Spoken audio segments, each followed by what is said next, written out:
Everyone rise and we pledge allegiance to the flag. Pledge allegiance to the flag. United States of To the republic for which it stands, under God, indivisible, indivisible, justice for all.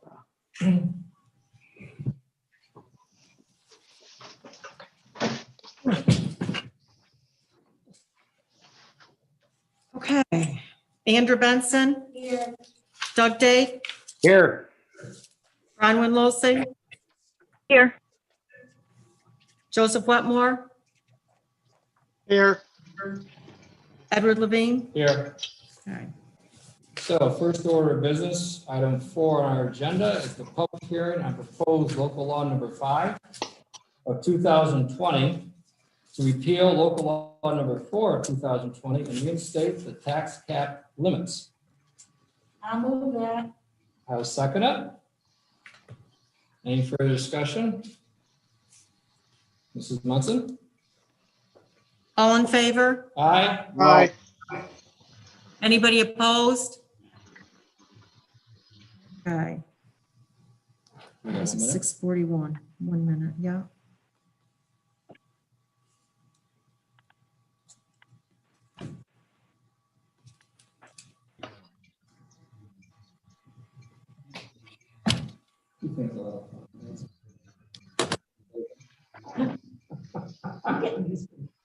Yeah. Well, I mean, I'm in the car, fold down, right, so the glasses don't steam up, and fold back off, and, you know, everyone's got zippers also. And flaps. I guess imagine what they're gonna go with this. Especially around Christmas time, right, for the holidays. That's a minute, It's a minute? yeah. Okay. So in that case, I'd like to entertain a motion to close the public hearing. I assume there's nobody at the town hall or in the waiting room? I don't see anybody. Is there anybody in the waiting room, CJ? Nope, no one in the waiting room. No, no. Okay. Nope, usual. Doug, was that you that made the motion? It was. Thank you. I'll second it. Okay. Mrs. Munson? All in favor? Aye. Aye. Anyone opposed? It's to the door. Yeah. It's open. We have a visitor. One of the gentlemen who walks around outside of it. Who's walking by the door? He's inside of it. Oh, He's getting warm. okay. Okay.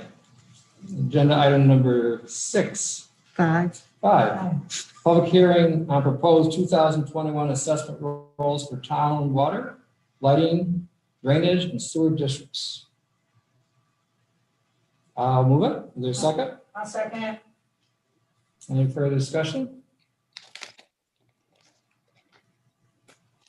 Mrs. Munson? All in favor? Aye. Aye. Any opposed? All right.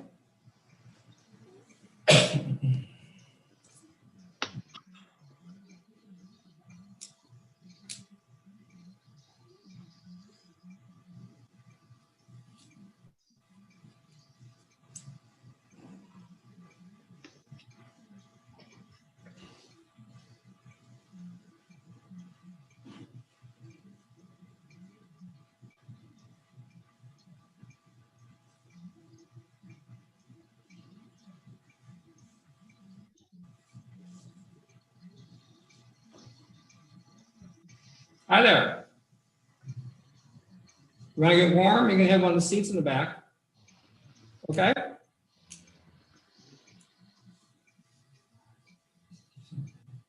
All right.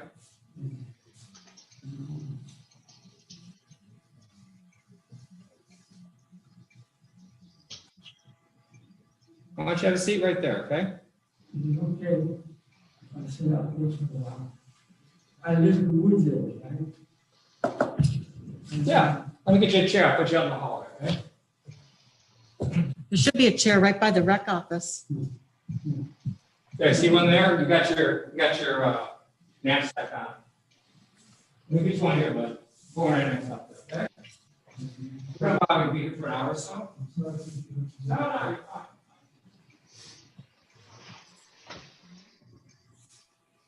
I mean, sit right here, we'll pick up the, door, okay? Oh, yeah? No worries. Take your time. Yep.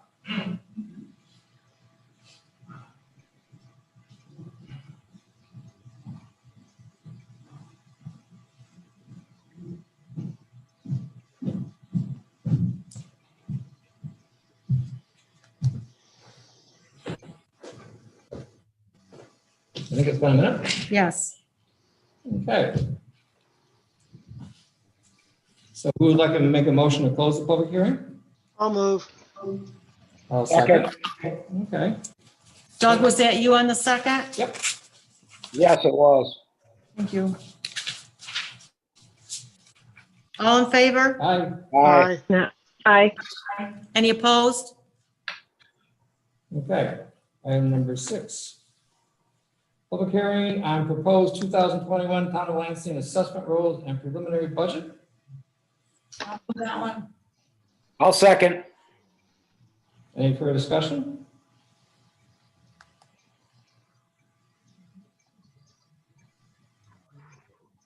Mrs. Munson? All in favor? Aye. Aye. Aye. Any opposed?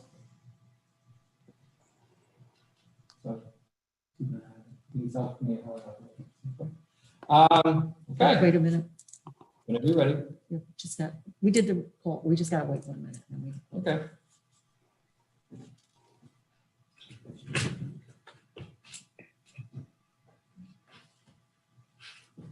So Ed, we're doing a public hearing on the preliminary budget, and then number 8 is to approve the town budget in its entirety. Am I understanding that correctly? Yes. Yes.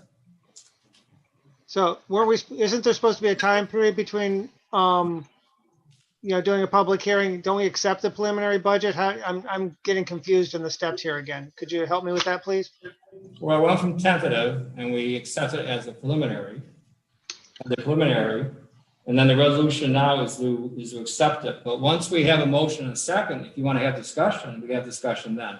Well, Yep. my question is, why are we doing a public hearing on the preliminary budget now? Just because that's the one that's currently in motion, as it were? Correct. And what happens is that way, if people want to make suggestions and if the board wants to make changes, that's when they can discuss it. Okay, Because thank you. Okay, once we vote on it, then it becomes the final budget. As final as they ever are. So true. Okay.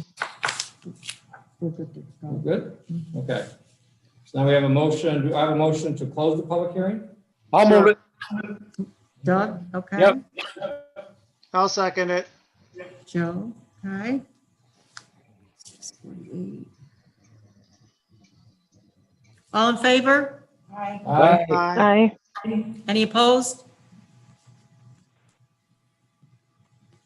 So now we're on item number 8, correct? 7. 7. Okay, so the resolution adopting local law number 5, 2020, a local law to repeal local law number 4, 2020, and reinstate tax limits. So- I would suggest that we have our discussion before we pass this, just, on the off chance we change something. It gives us the ability to change the tax cap. Not that I'm anticipating that, but it seems better to have the discussion first. Okay, that's your opinion, but we have a resolution. I'll make a motion. We'll have a second, then we'll have that discussion. Okay. I second it. Okay. Any further discussion? I would like to talk about the budget in its entirety at this point. Would that be okay?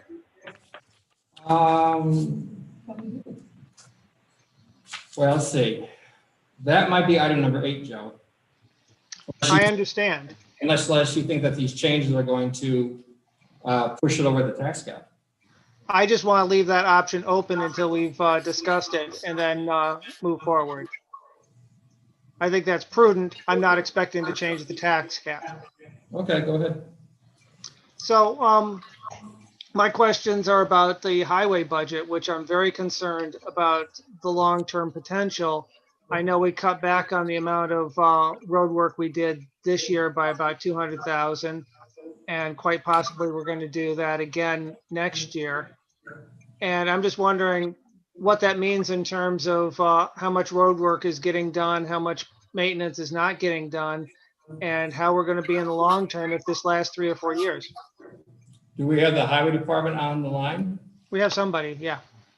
Well, I think they're probably the best ones to answer that. I mean, I can jump in and answer it also, but I can't speak for them entirely.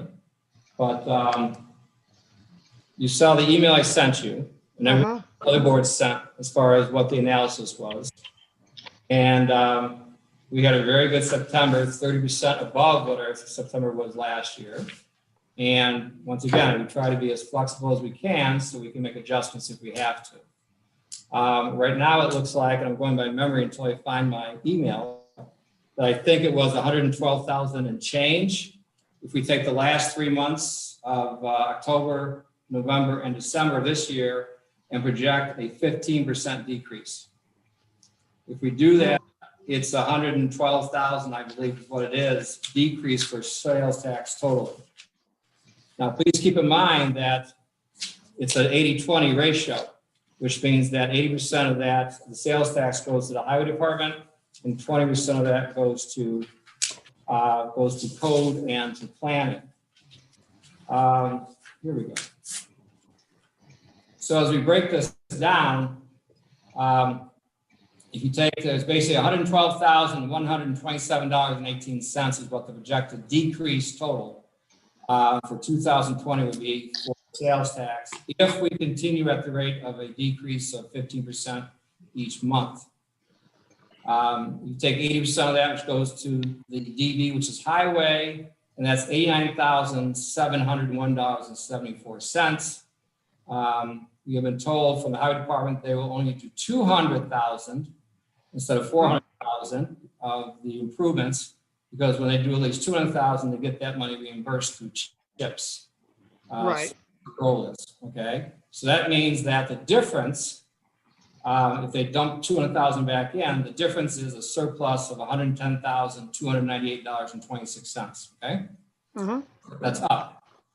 Now this year, if we use 250,000 to maintain the $400,000 for road improvements, we also have the same game plan, which is if we have a good sales tax, we move forward and use the 400,000. If we have another year where we're concerned, then the highway department will pull back again and use other means to fix other roads and repair them.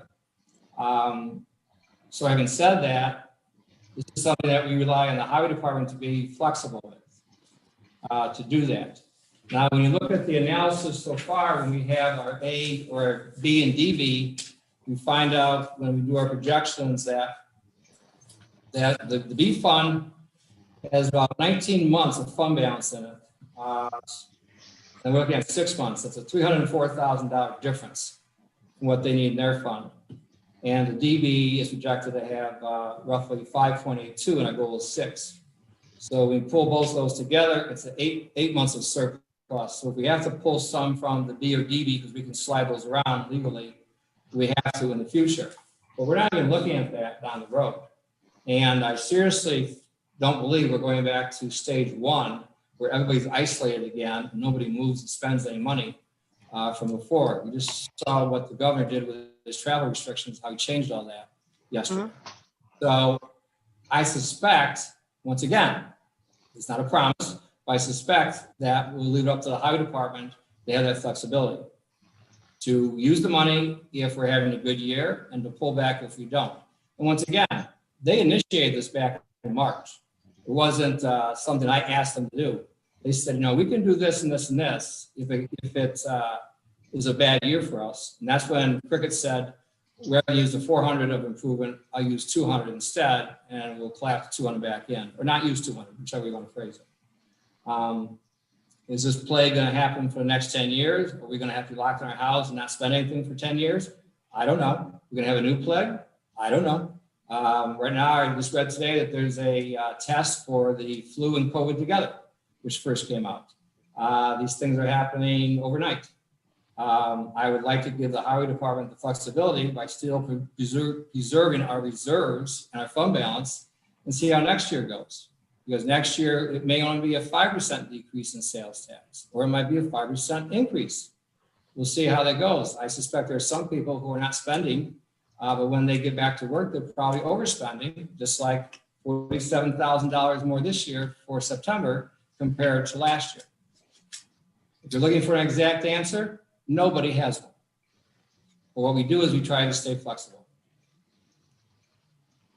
Right. Well, I think we have Mike on the line, and what I'd like to know is we didn't spend 200,000 this year. What did that mean in terms of work that didn't get done? And, is that going to be made up at some point, or does that start pulling us behind? So that's my questions are more about what the impact are on the 200 we didn't spend this year. And if we continue doing that, what's the impact on our roads? So are you suggesting? Sure. I'm here, Ed. I'll do my best to navigate these questions to the best of my knowledge and my conversation with Cricket. So really, we have kind of a blueprint. We've been through this before because of the Great Recession, right? In 2008. No one really foresaw that coming. We took a major hit. We spent less. We did less in road improvement. We got less back in chips, and we did more in the maintenance side. The maintenance side is what we can do to get a road by for 4 or 5 years, maybe longer. An overlay on a road would be an example. Our plan moving forward is the email that you received. I do think it is about trust between both the board and the highway superintendent. I've read enough stories where it's pretty scary between the two, And I think the relationship between the board and the highway superintendent is fabulous in this town. With that being said, it really is a give back. It's not a cut. Cricket has best interest of the town, just like you do, the board. And like I said, well, even if we cut back on improvements, we can still do road maintenance, stone oiling, an overlay. We're not going to get that far behind. If you think about it, we were maybe somewhat behind in 2008 after a couple of years being in the recession. But as sales tax rose, we had different boards. I think Doug was around, Ed was around, that said, look, we have a surplus of sales tax. We're going to give the highway department an extra $200,000 this year to help you catch up on X amount of miles of roads. Which works well. If we can do that, we do that. If we can't, we're okay. In the email, I said this is not a long-term plan. It cannot be sustainable long-term, but I think in the interim, it will work. That's our viewpoint. Does that help, Joe? Yeah. So when you say in the interim, how many years do you think we can do this before we have to start worrying? Well, I honestly don't know. I don't know what 2021 is going to bring. I think we set ourselves up to be successful in 2021 with again setting aside 200,000. Chips has no idea at all what they're going to give back. It's 80% right now. I don't know if you've heard from Cricket or maybe even Ed. The man on the other end of the line has said, he has never said, I don't know so much in his life to many highway superintendents, right? So right now we're at 80% instead of 100. That's 20% less, and we don't know what next year holds. But I think we can weather the storm. And let's remember, within the good times, we have done a tremendous job with our infrastructure, and it's holding, and it's doing well. So I applaud the board for that. I just want to be clear that it's not a question of trust. It's a question of understanding. And I just want to understand what's happening so that when I'm making the decision to allocate this, I'm doing it from a basis of understanding as opposed to just, saying whatever. Sure. I know you guys have been doing a great job with the roads, and I want to make sure that you're able to do that in the long term. And so I'm worried about not just 2021, but what's happening in 2025 and 27 to make sure that we don't set you guys up so that we hit a real pinch point. And so that's why I'm asking what's happening with the roads. I know you cut back by 200,000. How does that affect the long term? In the short term, the roads in Lansing are great. They're better than most towns I drive through, and I really appreciate that.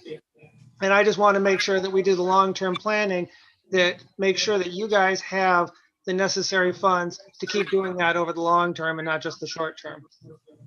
Right, I agree. I mean, the long term would be, you know, keeping it at 400,000, if that's doable. Like I said, if it's not, we can still maintain the roads at a high level of what the taxpayers expect and what our expectations are, without a doubt.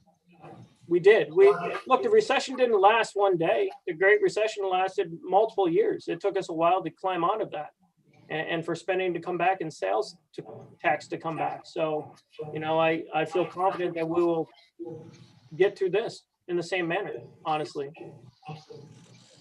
Okay, thank you. We have a unique situation here where if Albany all of a sudden cuts all the funding, then the reimbursements. And you're also at a situation where we don't have control over the revenue stream like we do to a certain extent with the A and the DA. You know, if you need more money, there's a way for the town of Lansing to get more money from the A and the DA. It's called increasing taxes. We don't have that situation with B and DD. We have to wait and see how much people spend. And it doesn't help that the first 500,000 is taken off the top of the governor next year. Again, he taps into another vein. So having said all that, we have to be diligent, we have to be frugal, we also have to be selective what our priorities are. And between Cricket and Mike, we got almost half a century of experience there. And they're battle tested, you might say. So having said that, it could be down the road, no pun intended, you may have to do triage, find out what your main priorities are, and go from there. We do have pockets of money we can tap into. For right now, and still stay very solid. I would be surprised if this plague lasts 5 years with the impact it has now. But we'll see. There may be a new bug coming out. You never know. That's And the other unknown is what Albany's going to do in terms of funding. You know, we used to get more funding before, and that 200,000 went to 160, and it could go down to nothing if Albany has enough budgetary problems. And so, you know, I will be checking in regularly, not because of question of trust, but a question of concern, because I know there's a lot of unknowns and we don't have a lot of levers to pull here. And so I want to keep a tight eye on this, because if it looks like we're getting cut even further, we're going to have to do something. And I'm not sure what that something is, but I want to have those discussions as early in the process as we can, so that we're not trying to catch up, but we're thinking ahead. Well, once again, you're limited to the revenue stream. I understand. And that, unfortunately, we have no control over. But we monitor this month by month, and we have continuous conversations. The only thing is, unfortunately, we have to be rather than proactive with this, we have to be reactive. And I don't like doing that, but this is the time to live in right now. And to be quite frank with you, I couldn't ask for a better group, the highway department, to actually do that. These aren't a bunch of rookies, and we're very fortunate to have. And I really appreciate Mike taking time off in his evening to come to the meeting and help catch the rest of the board up on this, because I'm concerned too, and I'm not having these monthly conversations with the highway department, but I do want to check in on a regular basis and understand what's going on, because I know this is a real moving target, and we need to be cognizant of a moving target that could really potentially, you know, be damaging to our town if it gets cut enough. Well, can I say something here? We've always been that way, Joe. This town's never gone without relatively, and the thought process behind most of this has been at the forefront of the highway department, as well as the rec department, as well as the codes and zoning. So, you know, I'm not saying not to worry. It's a good thing to recognize these situations and discuss it, but I believe our people are at this level, and it's not, once again, I know it's not a trust issue, but I think we've done an exemplary job of this over the last, at least as long as I've been on the board, as long as I've lived in the town. So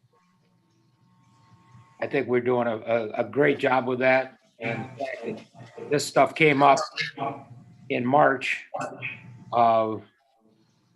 it shows the foresight of the highway department, at least in this situation, that this is actually happening. I understand your worries. I agree with them, but this situation seems to be underhanded, at least in my eyes. Okay, I've thank I've got a quick question for clarification for you, Mike, if you don't mind. No. So my understanding of what you're saying is that maintenance is what keeps the roads running, and that we can keep stuff going for 4 to 5 years on just maintenance. And then improvements are what we'd have to cut back on, and that's what keeps it going longer than 4 or 5 years. Is that Right. for the very layperson Sure. an all right explanation? So the improvements is what the state gives us, the CHIPS money that collapses back, reimburses us in a sense, right? So we look at a road and say we plan on 10 years cycle, So the maintenance is the lighter work you might do in order to resurface, to close up the cracks, you're like milling out and replacing 2 inches of blacktop, a complete reconstruction, okay? So on the maintenance side, the state says, okay, that's just maintenance, we won't reimburse you, right?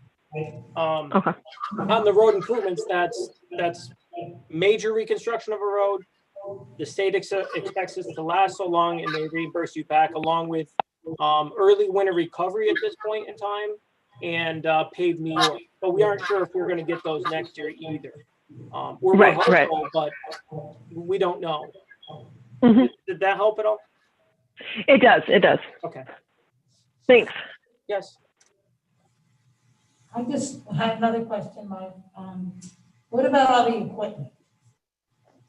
What? I'm assuming that most of it is in good shape and you're not worried about it.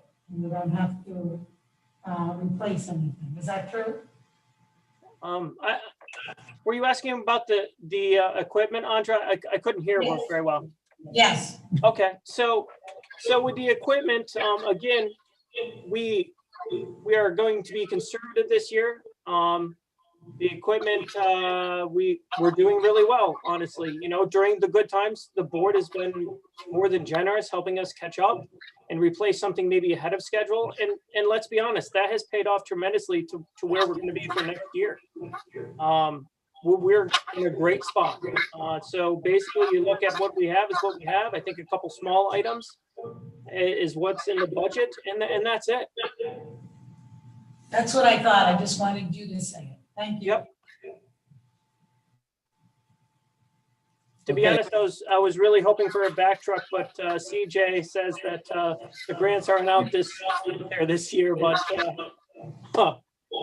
be hopeful, right?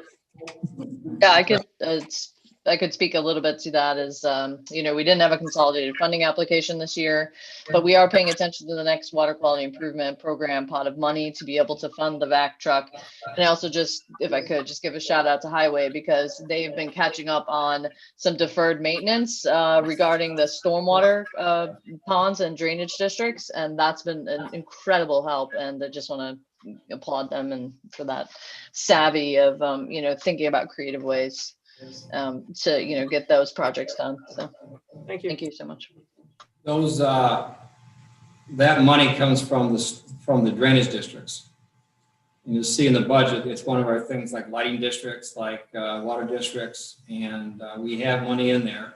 In fact, one year we went over the tax cap because of that. I find that ironic, a special district could drive it over, but it's a taxing entity. And to their credit, they diverted the workers to do the stormwater ponds this year and tap into that pot of money so that we can hopefully be a little more conservative with our DA fund this year also. So it's just good fiscal responsibility, in my opinion. And when they take the attitude to run like a business, as I do, you're always looking at ways to minimize cost and risk and maximize opportunities. That's one reason why we went into this 5 years ago, a little bit less than 5 years, with a 14-year plan for the trucks. 7 trucks, and you rotate them every 14 years, they last, and you stretch them. So every other year, you buy one of the big trucks and you move in between. So there's a steady stream as we brought everything up to speed. Now, we need to tap the brakes maybe for a year or two. We'll see. We'll see how that goes.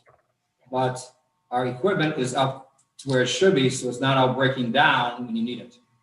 And after all, safety is the #1 priority, as far as I'm concerned, for our residents, especially with the roads. Let's start in alphabetical order again. Andrea, any more questions about the budget goes or anything? No. Bronwyn, good questions. Anything else at this time? Great opportunity to talk to the highway guys and see, to jump in a little bit. No. Thanks a lot, Mike. That helped. It was helpful to talk and catch up. Thanks. No problem. Happy to answer your questions. Doug? I'm all set. Okay, Joe? I'm good. Thank you again, Mike. I really appreciate you taking the time to come and talk to us. No problem, Joe. Okay, so one of the things I did as a town board member is I went on a plow ride with Spanky, showed you how these hydraulics work and everything, which was interesting. He used to have a wingman. Now he used to have one person who has a very delicate touch with his right hand. It's amazing how such large men have such a delicate touch with instruments. And then Cricket, actually Jack and I, when he was the highway superintendent, went out to look at the roads to see which ones were going to be done the next year. Then Cricket and I went out on Columbus Day. At that time, that's what it was called, Columbus Day. And he showed me what T&L means, true and level. He showed me what boxing out means. He showed me what spiders veins were, spider lines, and all this stuff as we went up and down certain roads. So there's ways you can preserve the road. There's ways you can extend the road, not to mention you do the stone and oil. There's a lot of different ways you can do stuff to stretch it. And when I first became supervisor, Cricket stretched it enough that he could skim coat the whole park because he had some left over. And rather than put it on thick, he put it on thin. And to this day, it seems to do well. So these are all just little examples you put in the back of your mind as you build up your experiences so that you have a better understanding of how these guys think and try to be proactive as best they can. Hey, Ed, can I add one more thing that I just recalled my conversation with Cricket? No, keep going. Keep on. The last thing is, to be honest, it's not that we're not going to do any road improvement. We still will do road improvement. It's just going to be less miles. You know, so that's something that's positive as well. So this year we cut back, but we did Whispering Pines, we did Arrowwood, we did Pheasant's Way.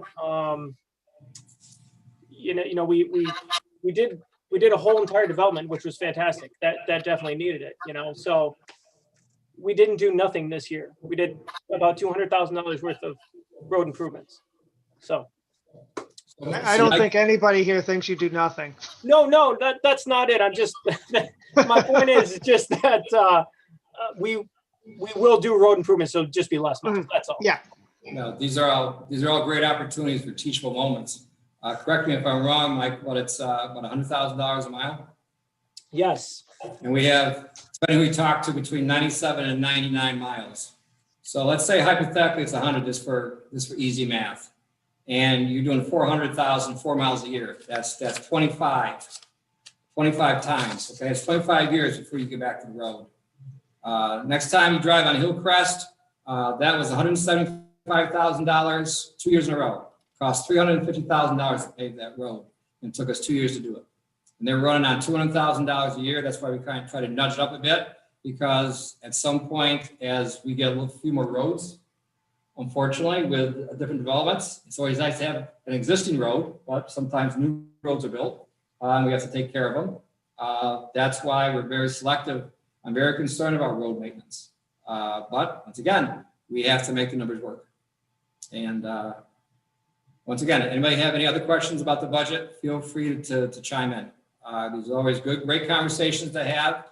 And at the end of the day, that's how we all learn. Quite frankly, this is my 9th one, and I still don't have my head wrapped around it. We always learn something new every time, because there's always something that's going to change. But I think we try to do the best for our taxpayers and try to get the best value. So if anybody else has any questions, or comments, feel free to do it now. That's what this discussion's about.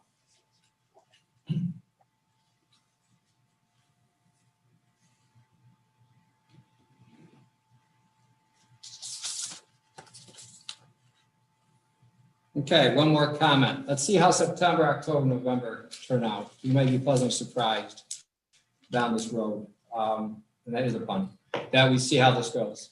And of course, tomorrow, I wish it was last week, tomorrow I have the meeting with the county and the health department to see what their projections are for the next month as far as sales tax goes. And I always forward that summation on to all the board members. So you'll have a look at that also. Like I said, very pleasant surprise what September brought us, and hopefully October, November, and December will be even better. So if nothing else, I guess we had a motion, and we had a second. We had some very nice discussion, and now we go to the vote. We're voting on the tax. We're voting on the one that we have the Yep. stuff is adoption of local law 5 of 20. Item number 7. Okay. We did pay the light bill. Probably.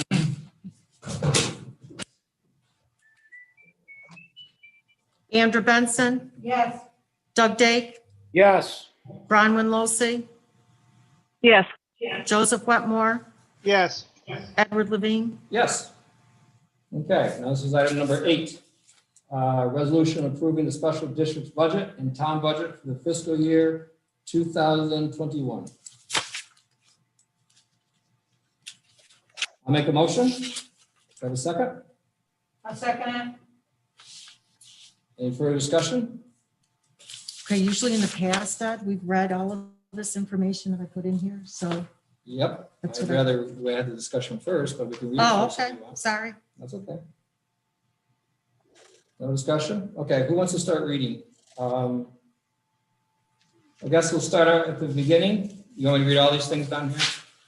What we did, this was last year, you don't have to do it the same way, but one person read this. One person read the drainage districts, and then another person read the lighting and water sewer districts. All right, I'll lead off, and then Andre, you can jump in after that, okay? Okay, Okay. Okay, it's just this part here, right? Just these two parts? yes, correct. These two parts. That's it. All right, let me take the first part, and Andre, if you want to do the SDDs, and then someone else can do the SLs or whatever. Okay, okay, so we have the general fund townwide. Apportionments, appropriations. I'll get my glasses on. Yeah. sorry. Appropriations, no, thank you. Looks like 2 million. Is that correct? $2,108,886.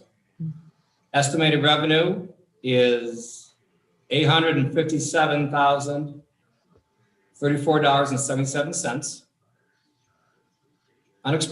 Unexpended fund balance is $118,500. Amount raised by tax is that correct? $1,133,351.23. Appropriated reserves, 0. General fund outside village. That would be the B fund, I believe. First one I read was the A fund. Is appropriations, $403,004. Estimated revenue, $340,181. Unexpected fund balance is $62,823. Amount raised by tax, 0. Appropriated reserves, 0. Highway fund townwide, I believe that's the DA. It is $1,302,968. Estimated revenue is $190,181.07. Unexpected fund balance, 0. Amount raised by tax is $1,112,786.93. Highway fund outside the village, which is the DV, that's 80% of the sales tax, is appropriations, $1,542,621.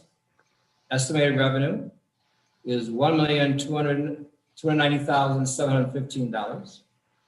Unexpected fund balance is $251,906. Amount raised by tax, 0. Appropriated reserves, 0. Total town, $5,357,479. Estimated revenue, $2,678,111.84. Unexpended, fund balance, $433,229. Amount raised by tax, $2,246,138.16. Appropriated reserves, 0. Andrea? Okay, I'll review the special districts, the drainage district. SDB1, drainage district number 1, appropriations, $3,000. Estimated revenue, 0. Unexpended fund balance, 0. Amount raised by tax, $3,000. Appropriated reserves, 0. SDB2, drainage district 2, appropriations, $1,340. Estimated revenue, 0. Unexpended fund balance, 0. Amount raised by taxes, $1,340. Appropriated reserve, 0. SDD4, drainage district number 4. Appropriations, $2,750. Estimated revenue, 0. Unexpended fund balance, 0. Amount raised by tax, $2,750. Appropriated reserve, 0. SDD5, drainage district number 5. Appropriations, $1,340. Estimated revenue, 0. Unexpended fund balance, 0. Amount raised by tax, $1,340. Appropriated reserve, 0. SDB6, drainage district number 6. Appropriations, $3,740. Estimated revenue, 0. Unexpended fund balance, 0. Amount raised by tax, $3,740. Appropriated reserve, 0. SDB7, drainage district number 7. Appropriations, $3,345. Estimated revenue, 0. Unexpended fund balance, 0. Amount raised by taxes, $3,345. Appropriated reserves, 0. SDB 8, drainage district number 8, $7,602. Estimated revenue, 0. Unexpended fund balance, 0. Amount raised by taxes, $7,602. Appropriated reserve, 0. And last, the drainage districts, SDB 10, drainage district number 10. Appropriations, $3,788. Estimated revenue, 0. Expended fund balance, 0. Amount raised by taxes, $3,788. Appropriated reserve, 0. Okay, Brown, you want to do the next group? I'd love to. The Warren Road Light District appropriations is $7,500. The estimated revenues, 0. Unexpected fund balance, 0. Amount raised by taxes, $7,500. Appropriated reserves, 0. Number 3, SL3, Lake Watch Lighting District, appropriations, $7,000. Estimated revenue and unexpected fund balance is 0. And the amount raised by tax is $7,000. So the appropriated reserves are also 0. Shall I keep going? Pass the baton. I can't find it on my, I can't find this on my email. No worries. Keep going, Ron. Oh, man. SS1, the Warren Road Sewer District, $134,007.88 is the appropriations. The estimated revenue is $107,300. The unexpected fund balance is 0. And the amount raised by tax is $26,707.88 with 0 unappropriated reserves. The SS3, the Cherry Road Sewer District, is $65,730 from appropriations. Estimated revenue is $25,200. Unexpected fund balance is $40,000 $620, and the amount raised by tax is $510, and zero in appropriated reserves, which leaves the SW, which is the Lansing Water District, for $1,383,941.56. For appropriations, estimated revenue $778,000, unexpected fund balance $49,260.59, amount raised by tax $556,680.97, and zero appropriated reserves. Okay, Brown, let's stop right there. Joe, you wanna clean it up? Happily. Last two?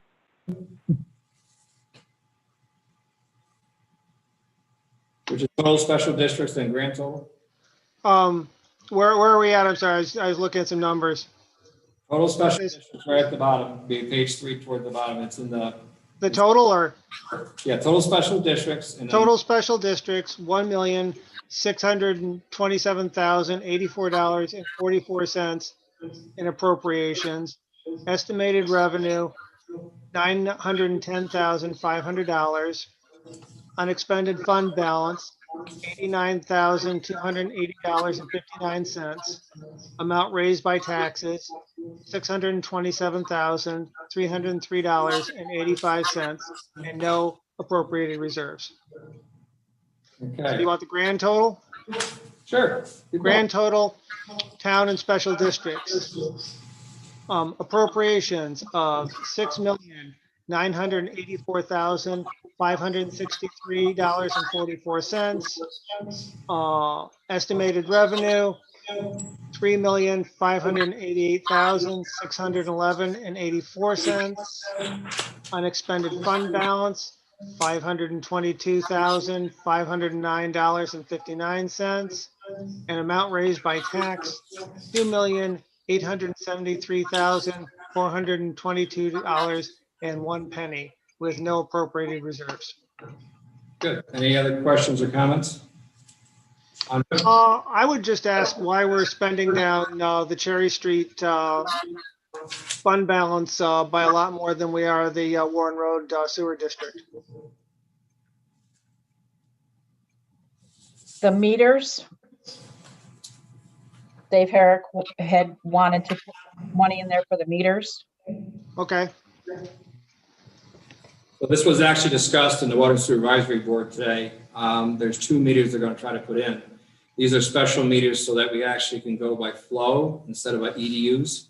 okay, Sewer units. We're doing that for sewer district number 1, where they're allocated only X amount of gallons per day. Right now it's 200 gallons per day for each EDU, which is an equivalent dwelling unit. So single would be 1 EDU, duplex 2 EDUs type of thing. If you have, for instance, 18 units to a building, it's 18 EDUs. We suspect that's not 200 gallons per EDU, but we need to get some data in there, and Cherry Road is a closed system. So we'll be able to see what the accuracy really is.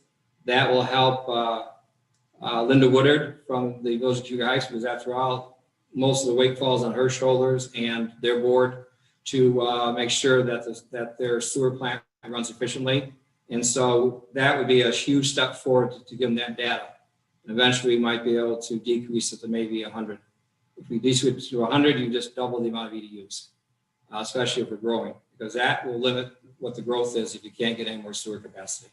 So that's a huge step forward. Eventually what we're going to try to do is get this information locked in, same as we do with the AMIs for water, so that you rarely have water meter readers anymore. They basically put the meter right there, either in the pit or inside the house, and they automatically know, for instance, if there's a rush. They'll automatically know if your toilet's running or anything else, as opposed to waiting when you come back from vacation 2 weeks later and have a $400 bill. So these are all good things, or if there's a water leak.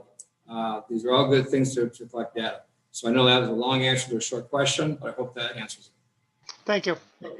Okay. Any other questions or comments from anyone? Okay, so I want you to turn to page 4. We've had an adjustment due to the assessments. Evidently, the assessments are a moving target. And we found out our assessments are going to be decreasing by $85,000. And that means that when you look at this, you see what the decreases are. When you see tax rate increase by 0.1%, that means it's going to go to 1.5433. That is still a decrease of 0.01% over last year. So we're going to having a decrease of 0.02%. We're going to have a decrease of 0.01% this year. And that's where we are with that. So if there's no other comments, questions, or concerns, Mrs. Munson? Andrew Benson, Yes. Doug Day, Yes. Bronwyn Losey, Yes. Joseph Wetmore, Yes. Edward Levine. Yes. Okay, 7:30. So it looks like the budget passed. Congratulations, everyone. That takes care of that. So tonight, Joe, I did promise you we work on ethics. I don't think we're going to finalize tonight. What I want to do is at least get a good discussion going, so maybe we can get a lot of this done at our next meeting. Okay? So you did send us some comments on this. I did read them again. I'm sure everyone else has also. So why don't you start that discussion then? It's going to take me a minute to get my paperwork together. You got time. Oh.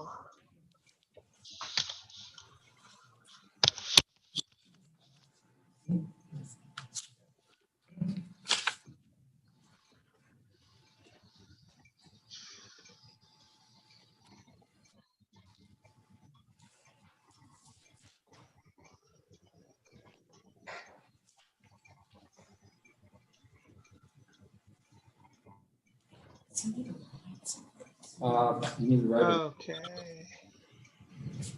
You need to write it. Excuse me, I'm listening to you outside, Joe. Keep going. I'm all set. You want me to go ahead without you? Yeah, I'm a visitor. Go ahead. So my understanding is that we've got a general agreement on the first four items, which is no town board official can serve on the ethics board. The ethics board shall review all the ethics disclosure statements annually. The ethics board will have staggered 5-year terms, and that the prohibitions on ethical conduct should extend to officers, employees, and immediate family. And the last one is in the state law. I just think it's a good idea to reiterate it in the town law as well. And so first, I want to make sure that everyone kind of feels okay with those four, because I think we already agreed to them, but I just want to double check. Yes, this is Amber. I do agree, and I read them over. Especially, I like staggering the appointments, because I think then there's a turnover instead of it being stagnant with the same people forever. So I like that. Okay, We just talked about this. so these are the, yeah, I got it right here. So these are the first four that you have in, right? Right. Is Guy with us tonight or not? Couldn't make it? He was. No, I'm here. Hi, guys. Sorry you had to attend this meeting. The one about the town official, I mean, I don't mind resigning as far as that goes.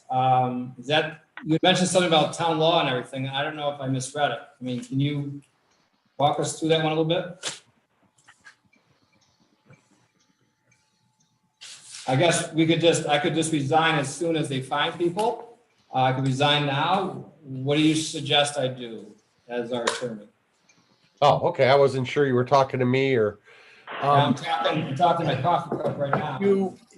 Yes. I mean, you can resign whenever you want, but as a practical matter, Article 18 of the General Municipal Law, while likely to be amended based upon legislation currently pending in New York, it still requires that at least one of the members of a town board of ethics be a public officer of the town or employee of the town. You are allowed to supersede that because it is not a general law. And the recommendation, both from multiple ethic boards and the state comptroller, is to avoid conflicts within your ethics board by not having officers and employees be put in a position where they may have to review the actions of their superiors or subordinates or co-workers, et cetera. So until the local law exists for the ethics board to legally exist, it must have someone on the board. So the sooner we get it done, the sooner you can resign. With that said, you can resign at any time if our board doesn't have a quorum or is improperly constituted and can't function. If something comes before it, then as a matter of law, it would automatically default to the county. The county isn't an appellate board. They're a co-equal board, and they stand as the board of ethics for municipalities that don't have their own boards. Okay. So we wouldn't be remedyless, but I really think we should have our own board for our own reviews. And I would say hang on until the local law is amended and the law is superseded and we have replacements ready to, for lack of a better term, plug and play. But that's up to you and that's up to the board. So the application is all set to go with this. I can give Jenna the okay tomorrow. Put it there. And to be quite candid with you, it was it's always been a challenge to find people that want to apply to boards. We now have an opening on the ZBA, which we should probably put that application out also on the website. But there are, like I said, it's a challenge to find people on these boards. And we'll see where this goes. The other thing is that what's the criteria for someone to be on an ethics board? I mean, what kind of background are we looking for as far as that goes? There must be some sort of credentials for that. And, you know, some side of guidance might be helpful to that also. Sometimes, as I've been told in the past by other people, you look for someone who's been in a profession already. So they already have an ethics situation in mind, so they have to go by that. That doesn't mean you cannot have other people on that board. But once again, I would look at perhaps past experience, I don't know, to see who would qualify to be on an ethics board. That's always a good question I've had. So having said that, I totally agree with number 2, ethics board shall review all ethics disclosure and that'd be fine. The part about no town official, I will resign as soon as we have other people on the board. I think from what you said, Guy. Staggered 5-year terms, what do you want to go? 2 and 2? You want to go 1 every other year, rotate? You want to do 5-year terms? I don't know if people want to be on a board for 5 years, because usually we did in the past. It was during our organizational meeting that we said, okay, it was almost an annual renewal. I don't know if you want to do 2 years, and the 2 that are there, they'll do 1 year, and then the other 3 come on would be on the 2-year term. And then you rotate every other year. So you have 2 that would apply, then 3 would apply. I'm just throwing stuff out there as far as that goes. And the 4th one, it says here, prohibitions, excuse me, should extend to officers, employees, immediate family too, like brothers, sisters, that type of thing.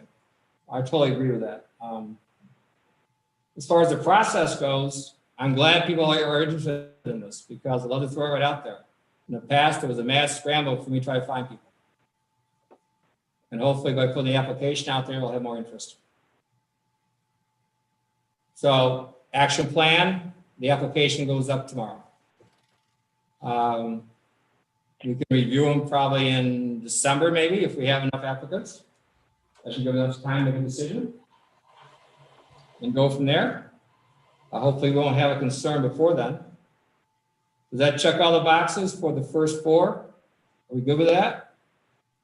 I think so. I would have 5-year terms, because I think it's really important to get that institutional memory into the organization. The ethics law is somewhat complex, and to have people who've been there for a while to help the new people on, I think helps a lot, to say, oh yeah, this is how ethics work, because it's not always self-evident. Well, to your point then, Joe, you have 2 that are on there now. What terms do you put them on? You put them on for 1 term, they don't come back, then you're going to have basically 5 people that are going to be new to it. Mm-hmm. You want to stagger them? I mean, do you want to stagger them every 5 years and go 1, 2, 3, 4, 5?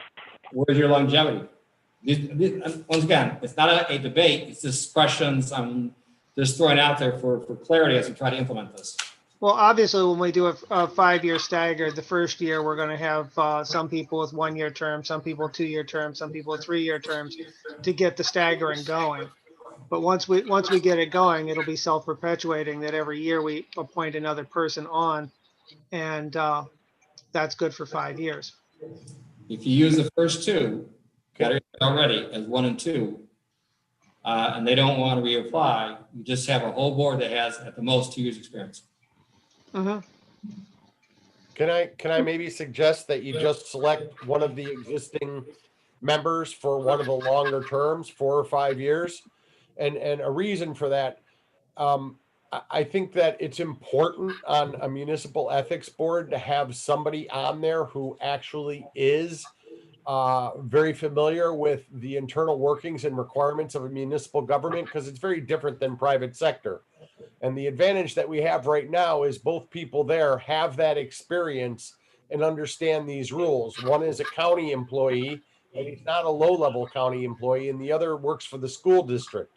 So having that kind of institutional perspective and understanding how ethics work differently in a public sector versus the private sector, I think that's really important. So if you're going to stagger, my recommendation would be to keep at least one of them in the 4 or 5 year slot, whichever one might be willing. But other than that, yeah, you're going to have to create a stagger once you get 5 applicants. And nobody says if they're a good person and they get that 1 year term, they just can't be reappointed after that year. Yeah. I think that's a good way to address it. Do we know if those 2 people want to reapply? Well, that's the area. That's an excellent question that I'll approach them and see if they want to reapply. I would hope we would pick people that would be above the political pressure, that would not be politicized, that they would look at the facts objectively, if there are facts, if there is a situation, and go from there. What happens if we don't approve them? What happens if what? And we don't have enough people? Yeah. As long as you have a quorum, I guess you move forward. Just like they did in my situation, they had 4. I had to accuse myself because I was the one who actually asked for their opinion. No, what I'm saying is if we get 5 people to apply and there's some doubts in one of the board members' minds about that one of the people, then we don't, somebody might not be approved. So I guess we're hoping more than 5 apply. Well, I think we do the same situation like we're doing right now with the ZBA. And the ZBA is that you have an open right now and you still have a quorum. Same thing here. We hope you have 5, but if you have, for instance, you have 5 applicants, let's say you have the 2 plus the other 3, I don't see it as automatic. I see it as we're looking for the best people for that position. And it's almost like the Supreme Court at this level. They have to be beyond reproach. Yeah. And you might not get 3 people to apply. And you might not get 3 people to apply, but you know what? Starting tomorrow, we'll find out. So absolutely right. I think Andrew has a valid point. Like what happens, you might end up with 3 people total on the ethics board. I mean, if that's how you, Well, who knows? if you don't Or have 2 people, I don't know. if you don't have a quorum, what you would have to do is probably send it to the county, wouldn't you, if you got a situation? That's what it sounds like. Well, so you know, the general municipal law says an ethics board for a town, for a municipality must be at least 3 people. Okay. Oh, So you can shrink the board to 3 if you think that's appropriate. I would recommend against that because I think more eyes and more perspectives assist.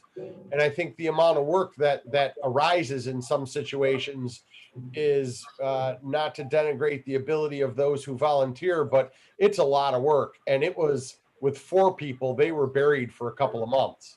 So, I mean, there were like 9 witnesses to formally notice an interview. So I think having 5 people pulling at the oars is probably the right number given the size of our town. But if worse came to worse, you could shrink back to 3 and then grow organically once you find the right candidates. Again, that's up to you. Okay.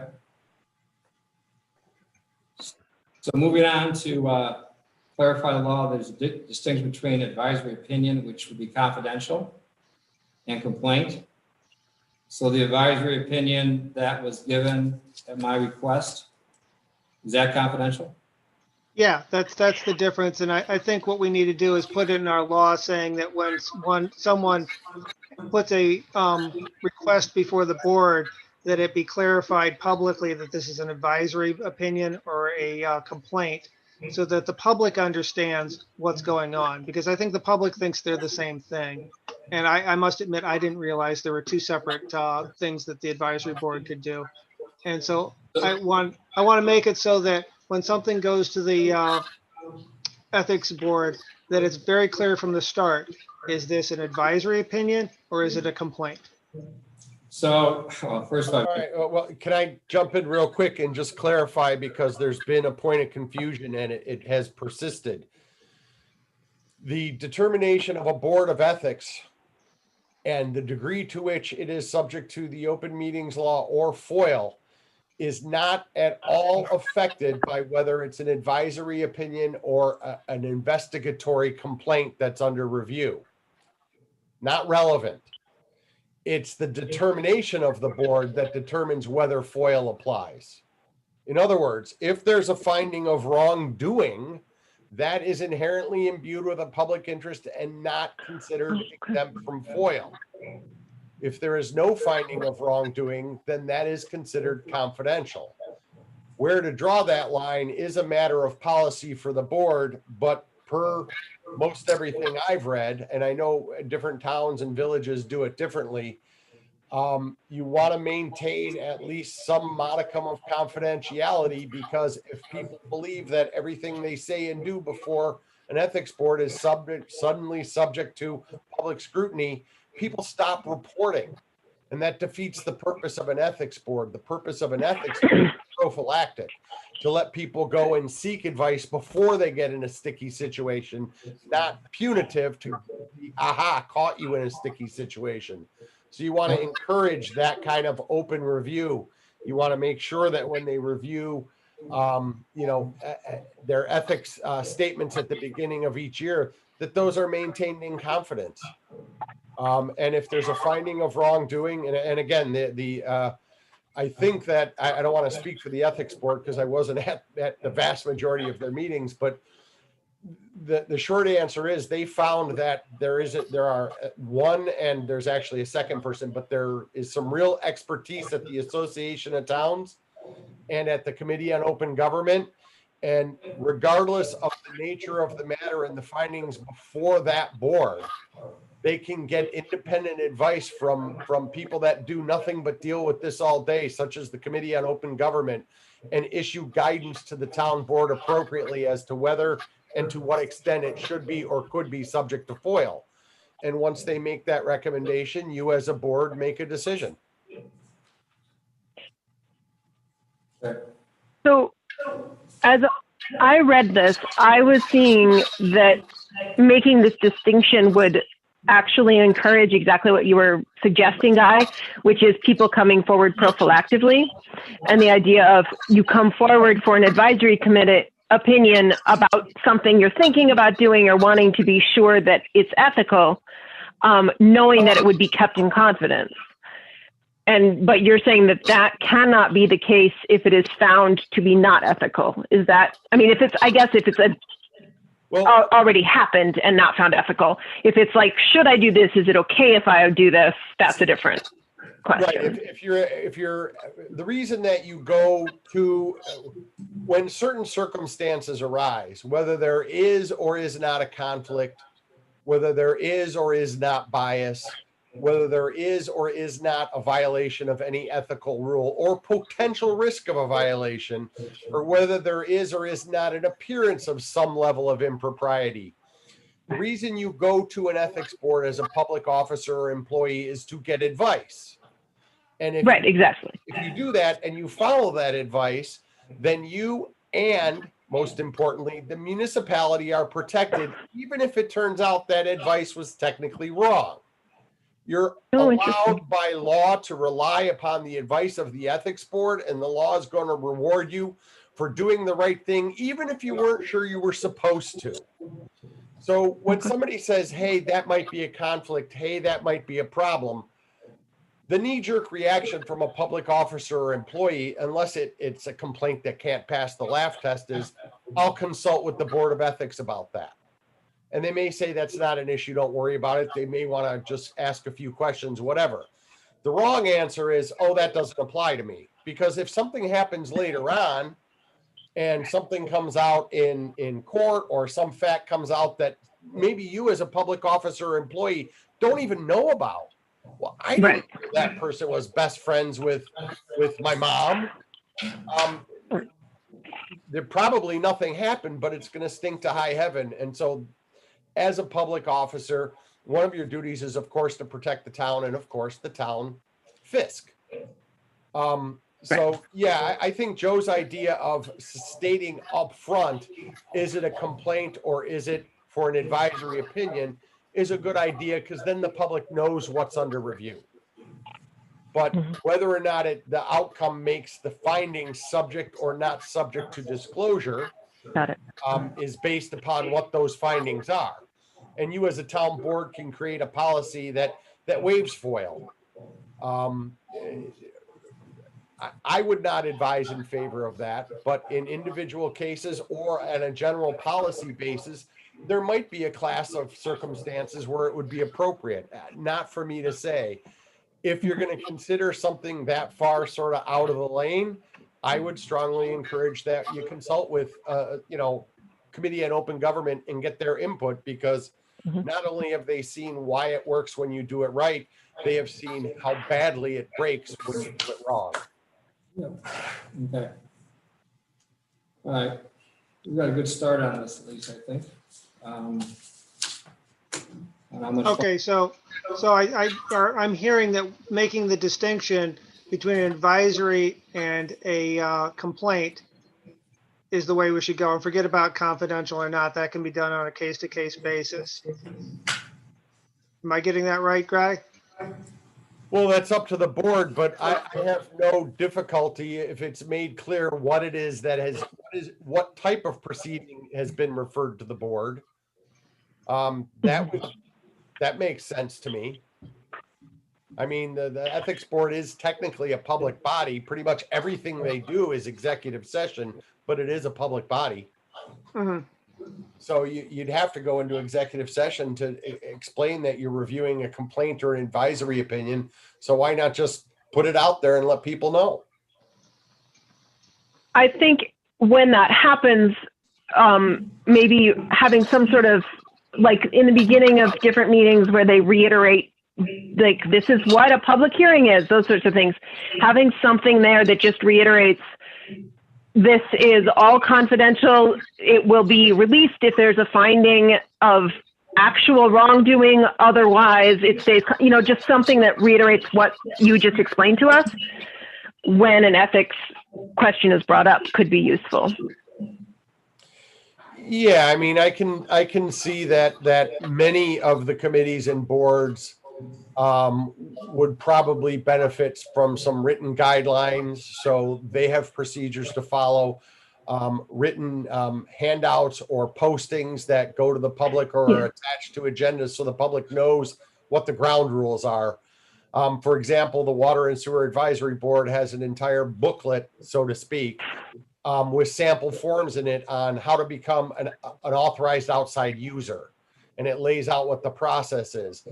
And it doesn't work in every single case because, people read it differently. But at least there's a document you hand them and they go, oh, okay, that's what it is. So I'll need a contract. I'll need an easement. I've got to fill out this application. Great, thanks. So, yeah, I think once the board gets back up and running, arming them with some language from Committee on Open Government and a few decisions so they can craft what they like probably would make sense. I'd rather have it be their words, but I'll certainly help if they want it or you. That makes sense. What I would advise is that do our training, that every board member, whatever board they're on, even advisory boards, they read the ethics policy we have and they sign off on it annually. So they get their training. If you want to do a little more in-depth training on that, I think it'd be a good time for people to look about what the ethics considerations are. Because for some of them, they may not realize that, oh, that's what that is. Or, geez, I didn't know that, or whatever. And maybe that's one of the things that we need to do is at least have them read it every year. And they sign off on it if you are aware of these, yes. And then go from there. I know we saw an ethics form here, but I don't think all the boards and all the different boards read the ethics policy. Well, and so you know, we also have a unique resource in our county, and that is we have 2 local attorneys that are actually ethicists. That's the field in which they practice. One is private sector and one is public sector. So I'm reasonably certain for either as a public service or for a small stipend, sort of like what you give the New York Planning Federation, we could get some training from someone with an outside perspective on how these rules work. And, I think it's helpful to get more than one point of view. Might be appropriate on that. Are we okay for tonight? I have a gentleman that needs to go home. He's in our hallway, so we okay for now? We can go with this discussion later. You're saying you want to continue this at a future time? I would appreciate it if we could. I think we made great progress tonight, and I think we can go at it again in 2 weeks. And then we can go at it again in another month from there. In the meantime, we put the application online. I think we made some good headway tonight. And I'll try to keep the meeting, our next meeting, a little bit light. Kate Supron is going to come in from Cornell and give us a little 15-minute presentation on what they're doing, I think, with the virus and everything. And I don't think we have much more on the agenda past that so far.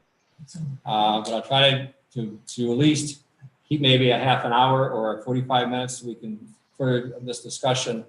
And let's keep emails going back and forth at least on this if we can, at least so that looks like everybody read it this time, which is good.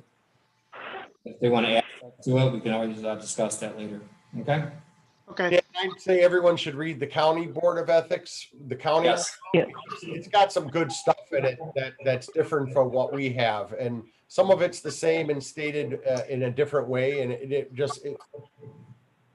theirs is a little more expansive. And I think there's some things in there that we could add if you want to.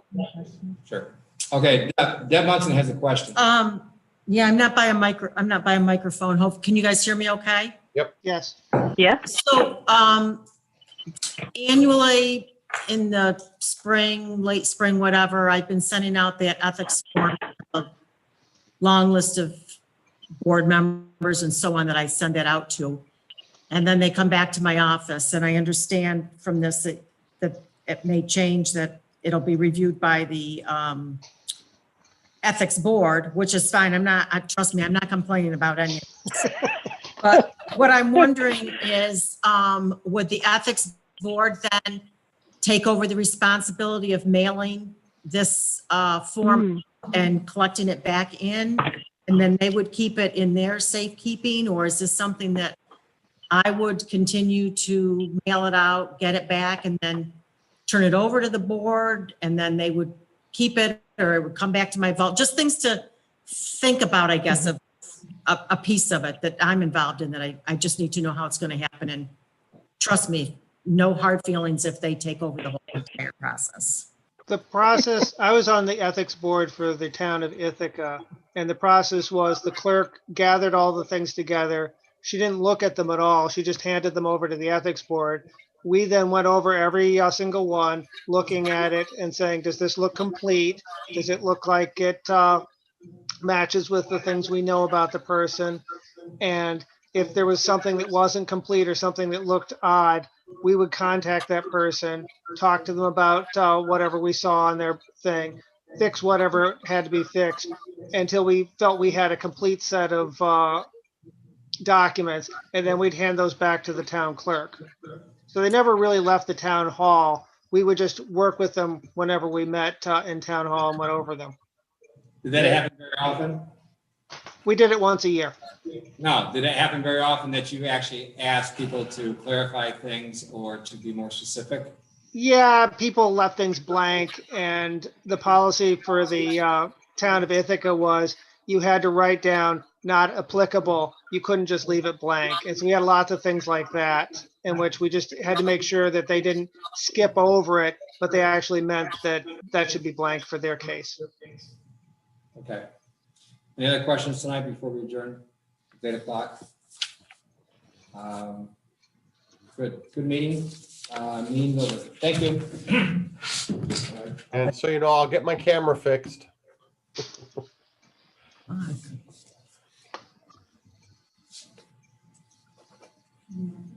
Oh, well, you would, no, I don't. Does it with that?